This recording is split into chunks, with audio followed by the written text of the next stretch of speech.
everyone, Phoenix Knight here. Welcome to the channel, and welcome back to the winter campaign for Arkham Horror, the card game. When we went through Ice and Death this past Sunday, Tony picked up 9 experience and Professor Dyer's sketches. Professor William Dyer had been killed in the plane crash that started the campaign, and Norman picked up 10 experience, including 1 extra from visiting with Cookie. We also visited with Elia Ashavak and Dr. Malasina, who would have let us heal trauma. And picking up trauma would have been both easy and very realistic thanks to last week's tarot cards. But with that effect in mind, we managed to keep trauma at bay. So those 2 effects didn't happen. As such, before we get into the usual fare of these videos, upgrades and tarot reading, we need to time travel back a bit to at camp before we fled and check on 2 new expedition team members.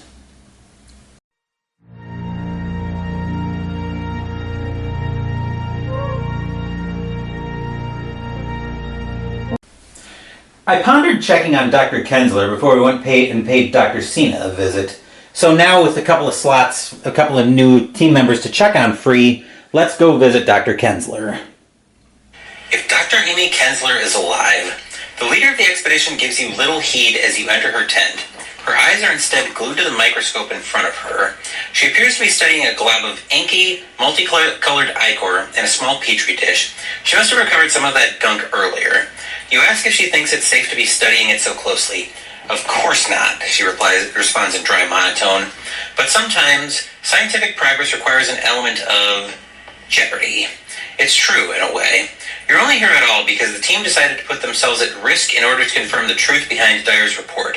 You ask Dr. Kensler what she has discovered. Frustratingly little. Physiologically speaking, this substance is unlike anything I've ever seen.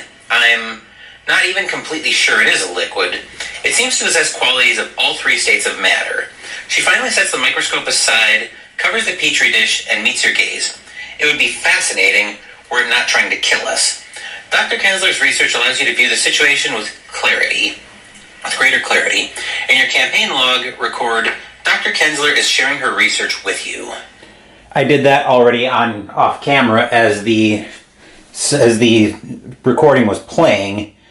Anyway, for our second team member,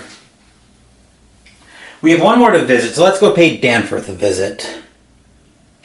If Danforth is alive, and he is, Danforth mutters to himself over and over as you enter his tent.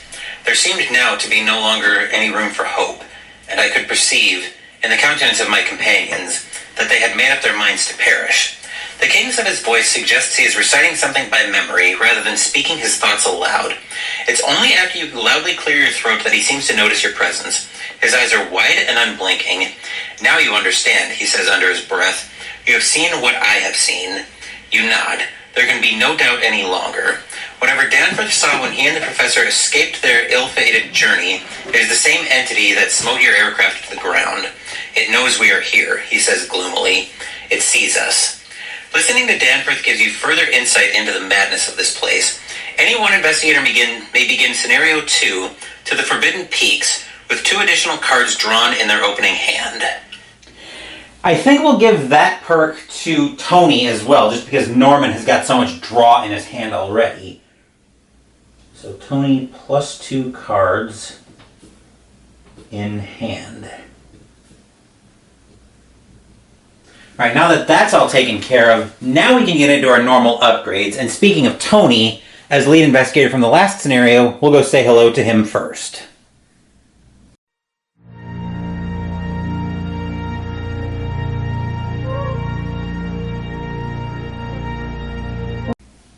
Hello, Tony. We'll start with the typical rogue upgrade as we upgrade both copies of Leo De Luca to level 1. We've made this upgrade before, but for anyone who's happening on the channel for the very first time, let's take a quick look. So the upgrade here is dropping Leo down from a 6 cost to a 5. Still the lore on commit, and no change in health or sanity from the level 0 version. We'll go through the flavor text as usual when we actually play him. Get those sleeved up right away. And then for 5 more of his experience, we're also going to swap out 1 of his copies of Lucky Cigarette Case for an accessory that's been in the game for a long time, but I've never had a reason to use in Key of Yiz. people in my group have used Key of Yiz before, but I somehow have never used it myself, so let's go ahead and take a quick look at Key of Yiz. 3 cost to play gives you a wild card and a will on commit. You get +1 to each of your skills for each horror on Key of Yiz, and it's a unique card. Let the Storm Rage. When any amount of horror would be placed on you, place 1 of that horror on Key of Yiz. Forced. When Key of Yiz leaves play, discard the top 10 cards of your deck, 4 sanity on soak, and it takes up the accessory slot. So with Tony's very low sanity, it'll be very welcome to get more sanity soaks into his deck. And then for his other 2 experience, we're going to upgrade one of his opportunists to level 2. So the upgrade here is when you succeed by 2 or more, you get it back to your hand instead of by 3 or more. Really not an upgrade that I would think justifies the experience cost at first glance, but I'm not the one who makes the rules on that. But anyway, we are going to need a Relic Hunter before too long, but that's just me thinking ahead. Anyway, that will do it for Tony's upgrades, so let's go spend some time with Norman. Hello, Norman. We're going to spend some time upgrading your Summoned Servitor, but before we do, you badly need a Charisma. We've seen Charisma on this channel before, but in case you haven't, costs 3 experience, it's a permanent, you have 1 additional ally slot. When you turn on the charm, it could light the entire town. So we'll add that to Norman's deck. We're also going to swap out one of Norman's Hawkeye folding cameras for a Ward of Protection level 2. I've seen enough dangerous treacheries that I want to take something resembling steps to guard against the encounter deck at least a little bit. Let's take a quick look at Ward of Protection level 2.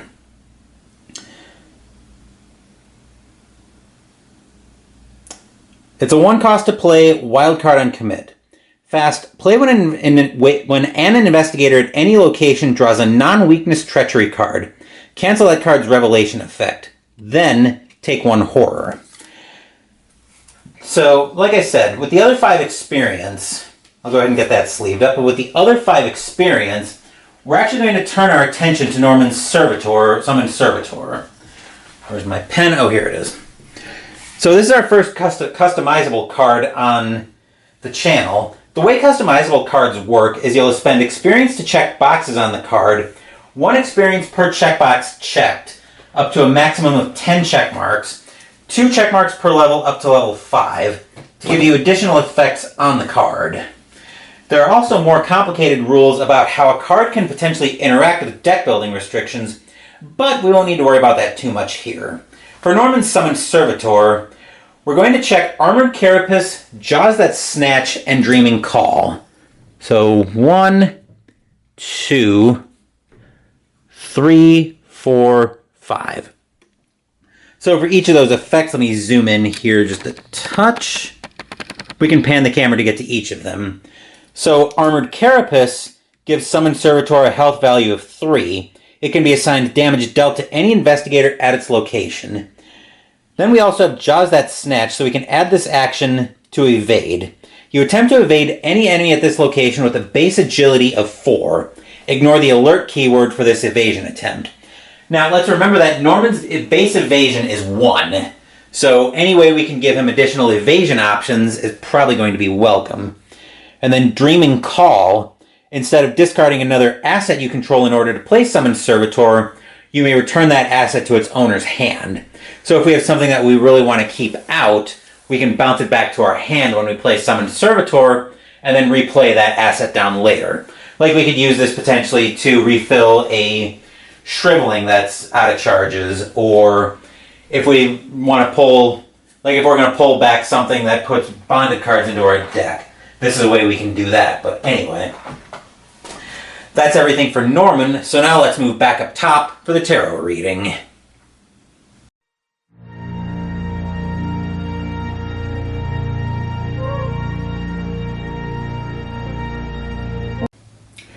We're ready for the tarot reading, so let's start with Tony's Damned. Give the tarot deck a shuffle, and remember, we take 1 off the top and we flip it. That's the way Tony's Damned works. More than somewhat to my annoyance, but anyway. And the effect only affects him unless it's something that changes out the bag. Anyway, Here's Tony's... Actually, we can deal out 3 cards. The next 2... Those 2 will be our group reading. This one affects only Tony on the bad side, so we find... The Empress 3. So this flips... During the first agility test, Tony performs each round, he gets -1 agility. So Empress 3... I'm making some notes here.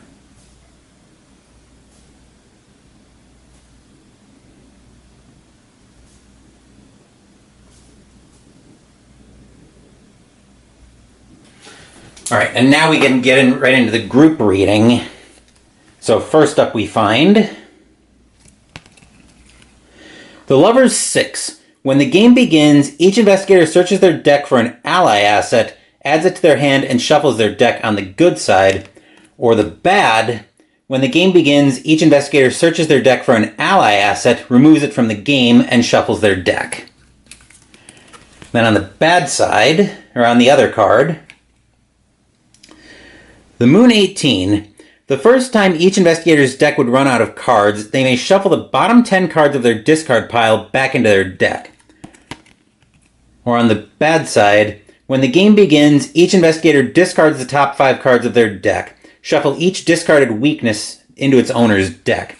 I think we are going to flip it like that. So we're going to leave the Lover's 6 on its good side and flip the Moon 18. So when the game begins, we'll be able to search our deck for an ally, shuffle, and then discard the top 5 cards.